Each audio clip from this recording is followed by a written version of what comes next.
Will Facebook read your WhatsApp messages? Why am I asking this question? It's because of a pop-up that many of you may have received.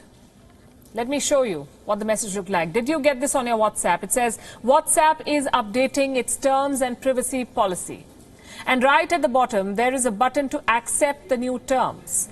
Now, most people would just go ahead and accept it, press that button. They will not bother reading what WhatsApp is changing under the hood, and I don't blame them. We've all been there. These privacy notes, often drafted by lawyers, are very hard to understand. Plus, you don't really have a choice if you want to stay on the platform. They'll keep popping up and blocking your way until you accept. So you do. It's the easier thing to do. But this time, you must know what you're signing up for. Facebook is changing WhatsApp as you know it. And you should know what this means for you.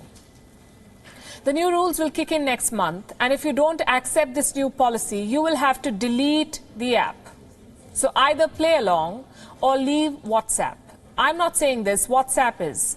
There's a warning attached right at the bottom of the message. This is like placing a gun to your head. So before you accept, here is what you need to know. WhatsApp plans to gather more data about you.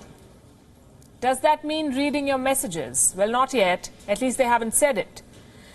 But they've devised other ways to intrude in your life.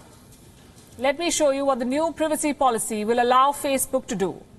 It will be able to gather a lot more information about you, your account information, which in this case means your phone number, your address book information, so all your contacts, your status information. This could be messages like available or busy that go right below your profile. That's your status.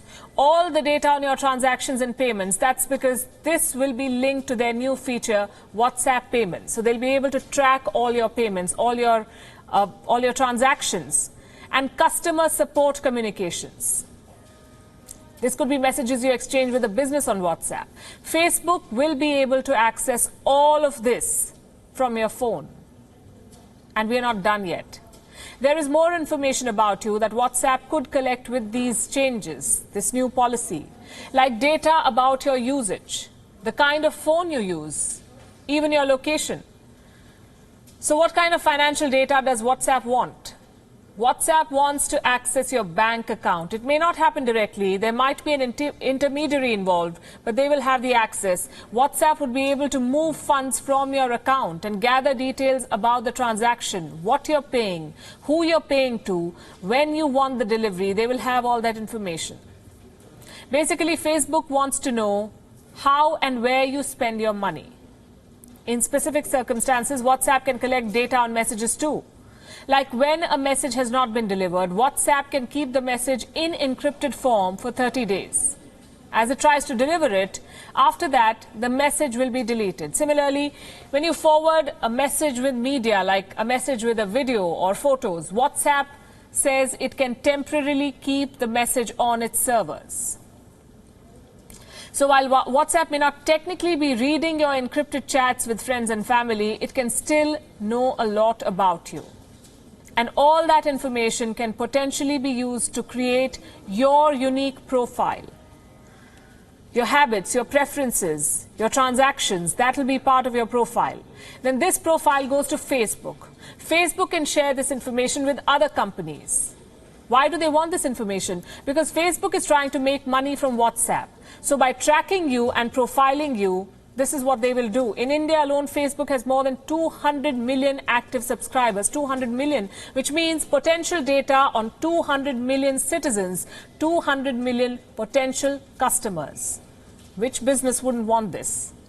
They will know what you buy, how much you spend, what your preferences are, your address and contact details. These companies can target ads to you. It's already happening in a lot of other ways.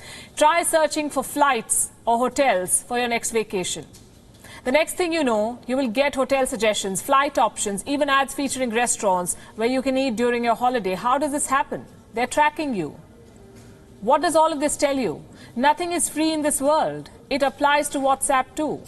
You think it's a free messaging service. It's not. Mark Zuckerberg bought WhatsApp for $19 billion in 2014. 19 billion. Many said he'd spent too much money.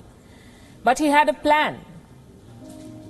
Did you know that Facebook makes 99% of its revenue from advertising? That's according to one report. Imagine how much more it can make with targeted ads. WhatsApp could launch Facebook into e-commerce. 2 years after acquiring WhatsApp, Mark Zuckerberg wanted it to start making money. The founders of WhatsApp disagreed with that plan. They were unhappy with Facebook's business model. They had to leave the company. What is this business model? Advertising. That is Facebook's business model. Facebook collects your data for targeted ads. That's how they make money. Now it will use WhatsApp to expand this operation, feed it to its giant network. Facebook will use it to sell ads to companies. Facebook wants to host businesses on WhatsApp.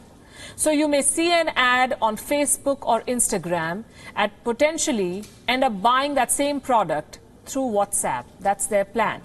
WION is now available in your country. Download the app now and get all the news on the move.